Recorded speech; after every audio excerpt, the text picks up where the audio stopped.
Assalamualaikum warahmatullahi wabarakatuh. Salam orasi kritis. Hari ini kita akan membahas satu peristiwa penting yang selama ini ditunggu banyak pihak. Bukan dengan emosi, bukan dengan prasangka, tapi dengan akal sehat dan data yang resmi. Pernyataan ini disampaikan oleh Bonatua Silalahi terkait dibukanya salinan asli dan resmi ijazah Joko Widodo oleh KPU melalui mekanisme keterbukaan informasi publik. Namun sebelum kita masuk ke analisis, silahkan tonton terlebih dahulu cuplikan pernyataannya. Dengarkan baik-baik karena nada yang digunakan bukan nada menuduh, melainkan nada seorang peneliti.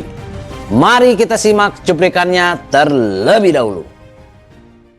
Kita hari ini sangat berbahagia ya bahwa barang yang kita nantikan, barang yang kita sudah minta selama berbulan-bulan, bahkan dengan lelah, keluar waktu, tenaga, dan segala macam, kita minta ke Komisi Informasi, akhirnya hari ini dibuka, yaitu ijazah yang digunakan Joko Widodo untuk mencalonkan diri jadi presiden di tahun 2014 dan 2019. 2014 yang bawah, 2019 yang atas. Nah, ini mengkonfirmasi temuan-temuan yang saya dapatkan dari sumber lainnya, namun ternyata ada yang salah di sini. Jadi di sini agak berbeda dari sumber-sumber yang saya dapatkan mengenai ijazah yang digunakan 2014. Masyarakat Indonesia terbelah tiga ya. Pertama, orang yang percaya bahwa ijazah beliau ada dan asli, dan orang yang ragu-ragu, serta yang ketiga adalah orang yang tidak percaya. Nah, selama ini kita dijebak pada situasi sudah ranah keyakinan, bukan ranah ilmiah. Nah, dengan adanya ini ya, pada inti kita mencoba menawarkan suatu pendekatan baru, yaitu pendekatan fakta empiris. Karena saya peneliti, inilah hasil fakta empiris itu. Jadi saya harap masyarakat yang terbelah, yang tadi tiga itu, kembali ke jadi masyarakat ilmiah yang mari melihat ini semua sebagai alat sah untuk diteliti. Nanti mari kita di medsos, di mana-mana kasih data yang benar. Ya. Yang pasti jangan sampai kita menjadi fitnah. Ya, jangan sampai kita terjebak perbuatan tidak menyenangkan, melanggar undang-undang. Kita ini bisa jadi peneliti dengan apa? Dengan data yang benar. Inilah data yang benar. Ini resmi dari KPU.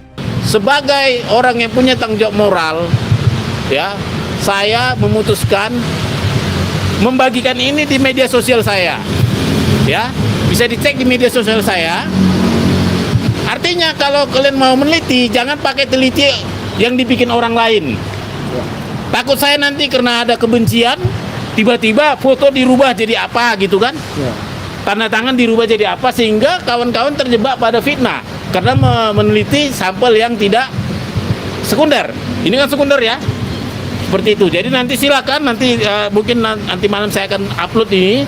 Nah, mari kita berdiskusi seluruh Indonesia. Kita jadikan ini diskursus publik.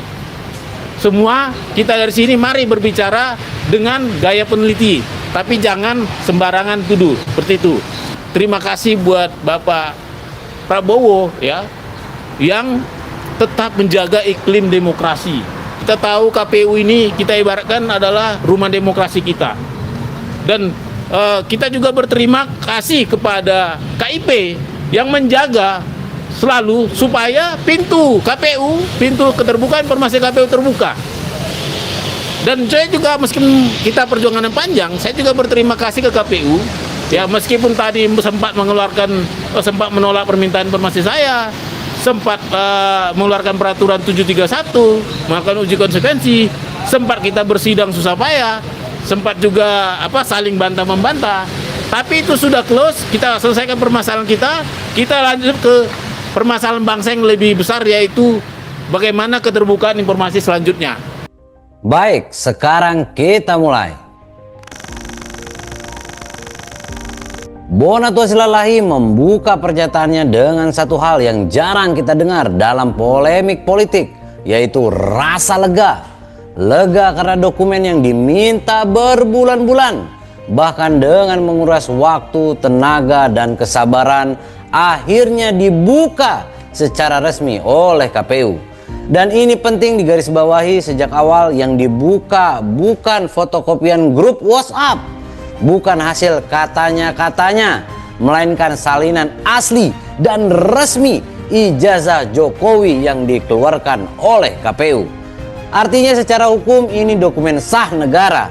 Bonatua lalu menyampaikan temuan awalnya. Ia jujur mengatakan bahwa sebagian dokumen mengkonfirmasi informasi sebelumnya, namun sebagian lain berbeda dengan sumber-sumber yang pernah ia dapatkan.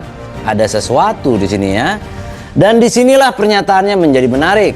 Alih-alih buru-buru menyimpulkan, Bonatua justru berkata, ada yang salah di sini, maka perlu diteliti. Bukan dihakimi, bukan diteriaki, melainkan diteliti. Lalu ia menggambarkan kondisi masyarakat kita dengan cukup akurat dan sedikit menyentil. Masyarakat Indonesia, kata dia, terbelah menjadi 3 bagian. Yang pertama, yang percaya ijazah itu ada dan asli.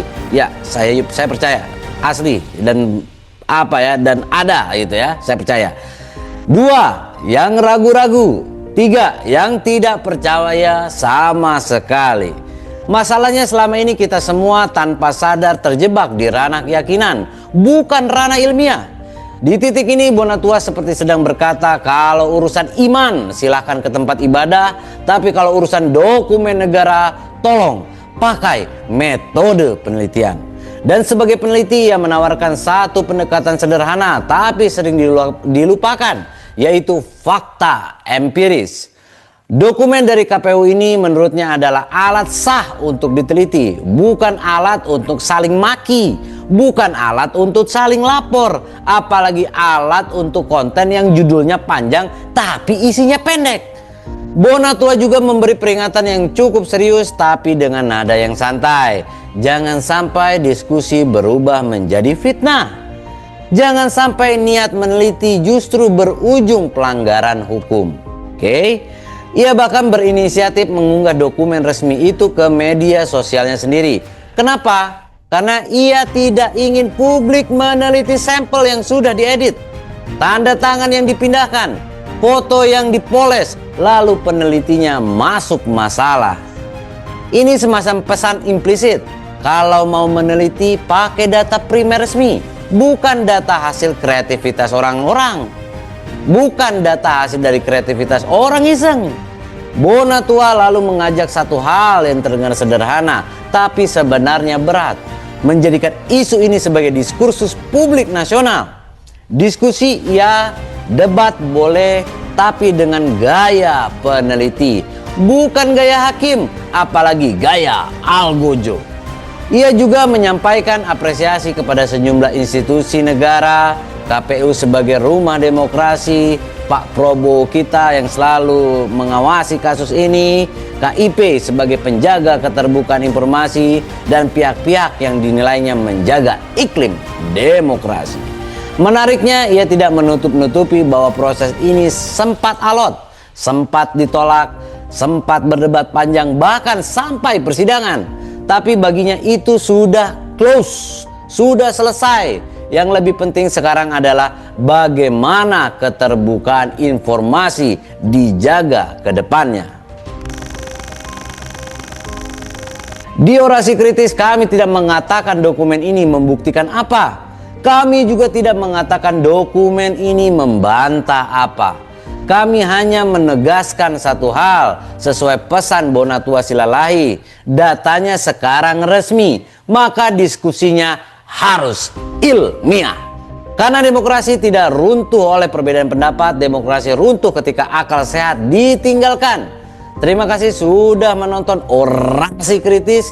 Jika Anda percaya bahwa data lebih penting dari teriakan, silakan like, share, and subscribe. Karena dalam republik yang paling berbahaya bukan pertanyaan, melainkan larangan untuk bertanya. Sampai jumpa di orasi berikutnya bersama Orasi Kritis.